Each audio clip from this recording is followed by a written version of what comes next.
আসসালামু আলাইকুম।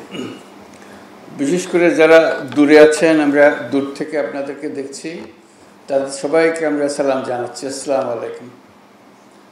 খুব ভালো লাগলো আপনাদের সঙ্গে দেখা করে। প্রথম যখন আমরা দায়িত্ব গ্রহণ করি সরকারের, প্রায় সঙ্গে সঙ্গেই এই বন্যা শুরু হয়েছিল। ঠিক বুঝতে পারছিলাম না এই জায়গাতে কি বন্যা হবে, কারণ এটা স্বাভাবিক বন্যা ছিল না। অন্যান্য বছরে যেসব জায়গায় বন্যা হয়, এটা সম্পূর্ণ ভিন্ন জায়গার বন্যা। এটা কত গভীরভাবে মানুষকে ক্ষতিগ্রস্ত করবে সেটারও কোনো ধারণা ছিল না। প্রথম আন্দাজ করা হচ্ছিল যে তাড়াতাড়ি চলে যাবে।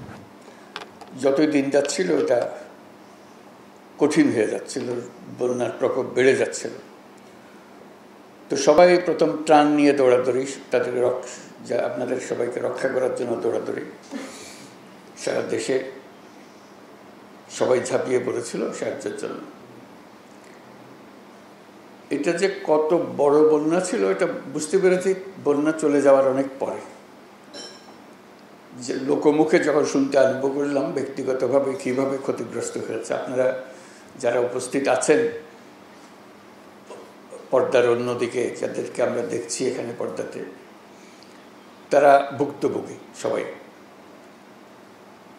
অবস্থাপন্ন যারা এলাকায় ছিলেন তারাও ভুক্তভোগী, তাদেরও কোনো ছাড় দেয় নাই বন্যা। কিন্তু যারা বাড়িঘর হারিয়েছে তাদের কোনো জায়গা ছিল না কোথায় যায়। তো নানাভাবে প্রস্তাব আসছিল যে বাড়ির জন্য টাকা দিতে হবে। তো টাকা দেওয়ার ব্যাপারে আমি একটু শক্ত অবস্থান নিচ্ছিলাম। আমি বললাম যে এটা টাকা দিতে গেলে এই টাকার ভাগ বাটোয়ারা অনেক রকম হয়ে যাবে, আসলে যাদের প্রাপ্য তাদের হাতে সেই টাকা পৌঁছবে কিনা। তখন একটা প্রস্তাব আসছিল যে আশ্রয়ণ প্রকল্পের মাধ্যমে করা। আশ্রয়ণ প্রকল্প সম্বন্ধে আমার পরিষ্কার ধারণা ছিল না, নামটা জানা ছিল। তো ভাবলাম যে দেখি এটা কি করা যায়। পরে জানলাম যে এটা সেনাবাহিনী করবে, তাহলে একটু স্বস্তি পেলাম যে না, এটা অন্তত টাকাটা সঠিকভাবে ব্যবহার হবে। আজকে এটার সমাপ্তি উপলক্ষে যে চাবি বিতরণ, আপনাদের হাতে চাবি তুলে দেওয়া, এটা ভালো লাগছে যে টাকাটা সঠিক ব্যবহার হয়েছে এবং ঘরটাও সঠিকভাবে নির্মাণ হয়েছে। অনেক সময় টাকা ব্যবহার হলেও গুণগত মান ঠিক হয় না। আজকে গুণগত মানের ব্যাপারেও আশ্বস্ত হলাম এবং টাকাটা যে ব্যবহার হয়েছে, আমরা যে টাকা দিয়েছিলাম তার অর্ধেক টাকাতে কাজটা করেছে। ওটা উল্টো খবর। সাধারণত যে টাকা দেওয়া হয় তার থেকে দ্বিগুণ আবার চাওয়া হয়। এটা যা দেওয়া হয়েছিল তার অর্ধেক ব্যবহার হয়েছে। এই অর্ধেক টাকাতেই 300 ঘর তৈরি হয়েছে। এটাও একটা আনন্দের খবর। আমরা সেনাবাহিনীর যারা কাজে নিয়োজিত ছিলেন, এটা স্বাভাবিক পরিস্থিতিতে গৃহ নির্মাণ ছিল না, অস্বাভাবিক পরিস্থিতিতে গৃহ নির্মাণ ছিল। এটা বিশেষ আলোচনার বিষয় যে এর মধ্যেও গুণগত মান ঠিক রাখা, জিনিসপত্র হাজির করা। ঘর নির্মাণ করতে হলে তো অনেক জিনিসের সমাবেশ করতে হয়। এটাও কঠিন ছিল। রাস্তাঘাট বন্ধ ছিল, চলতে পারছে না, ব্রিজ ভেঙে গেছে, রাস্তাঘাট ভেঙে গেছে, এর মধ্যেই কাজটা করতে হয়েছে। আজকে যে ছবিগুলো দেখলাম তাতেও ভালো লাগলো, যেটা সুন্দর বাড়ি হয়েছে। তা আমরা সবার পক্ষ থেকে সেনাবাহিনীকে অশেষ ধন্যবাদ জানাচ্ছি। এই বিপদের দিনে তারা আমাদেরকে আশ্বস্ত করতে পেরেছে এবং আজকে পেছনে ফিরে তাকানোর সময় আমরা বুঝতে পেরেছি যে এটা চমৎকার কাজ হয়েছে। ভবিষ্যতে এরকম দুর্যোগের সময় তাদেরকে আমরা কাছে পাবো, আমাদের ভরসার স্থল হবে, যে আমরা জানবো যে সেনাবাহিনী এই কঠিন কাজ, এই কঠিন পরিস্থিতিতে সঠিকভাবে আমাদেরকে করে দিতে পারবে। এবং যারা এই কাজে সরাসরিভাবে নিযুক্ত ছিলেন, স্থানে কাজ করেছেন, তারা হয়তো আজকে উপস্থিত নাই, তাদেরকে আমরা সবার পক্ষ থেকে ধন্যবাদ জানাচ্ছি। যে যেখানে আছেন আমরা অশেষ কৃতজ্ঞ। এই দুর্যোগের দিনে আপনারা সামনে এগিয়ে এসেছিলেন এবং সুন্দরভাবে এই বাড়ি নির্মাণ করে দিয়েছেন। তো কাজে এটা একটা ছোট্ট প্রকল্প, 300টি ঘর নির্মাণ, কিন্তু এর মাধ্যমে আমরা আমাদের যে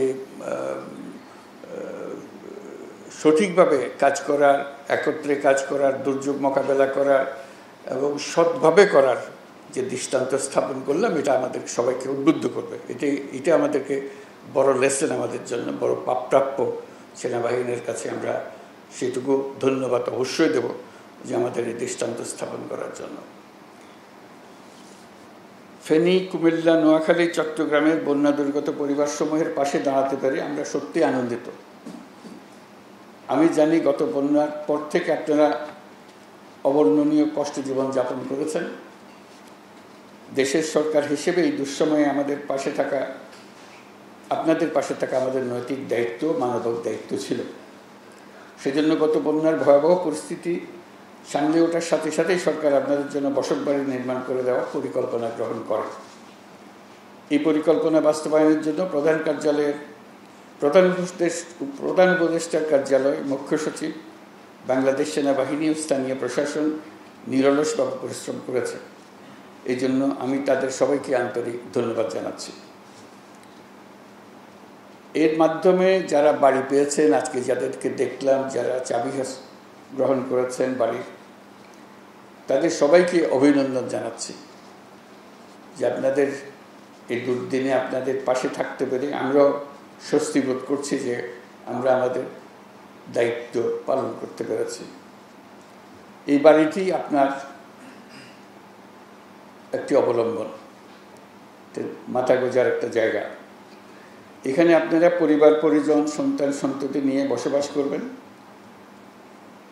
যেহেতু এখন মাথা গোঁজার মতো একটা ব্যবস্থা হয়েছে, এখন একই সাথে আপনাদের সন্তানদের উন্নত ভবিষ্যৎ গড়ে তোলার দিকেও নজর দিতে হবে। তাদেরকে ভালো মতো পড়াশোনা করাবেন যাতে ভবিষ্যতে তারা ভালো মানুষ, ভালো নাগরিক এবং ভালো উদ্যোক্তা হতে পারে।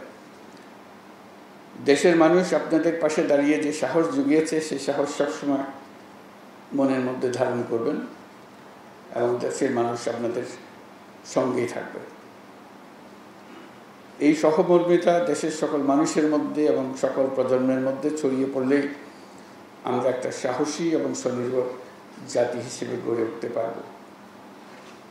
আপনাদের সকলের জন্য শুভেচ্ছা জানাচ্ছি এবং সেনাবাহিনীর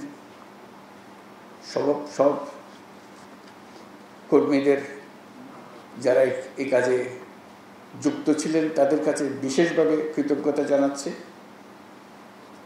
সেনাবাহিনীর যারা উচ্চ পদে আছেন তারা এটা দেখাশোনা করেছেন, সুন্দরভাবে জাতির সামনে একটা দৃষ্টান্ত স্থাপন করেছেন, সেজন্য তাদেরকে ধন্যবাদ ও অভিনন্দন জানাচ্ছি। এই প্রকল্প বাস্তবায়নের জন্য নিয়োজিত জেলা প্রশাসনকে, সেনাবাহিনীর 24 ও 33 পদাতিক ডিভিশনের সবাইকে আন্তরিক ধন্যবাদ জানাচ্ছি। সবাইকে ধন্যবাদ। আল্লাহ হাফেজ।